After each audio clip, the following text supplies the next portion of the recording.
Hello, in front of me I've got KEYCHRON K4 HE. In this video I'll show you how to manage Quick Start application function.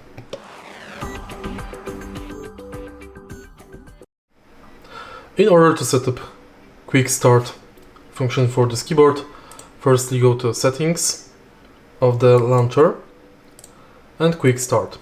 Here you have to download this app. Download KEYCHRON Assist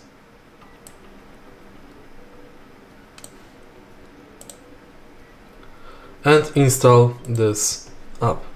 Next, go to Quick Start, and here you can create Quick Start application or quickly open web page.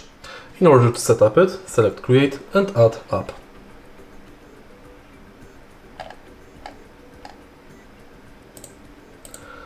Now, assign it to button, for example this one, and submit. Now whenever you press this button, you will start the app. If you find this video helpful, please leave like, comment and subscribe.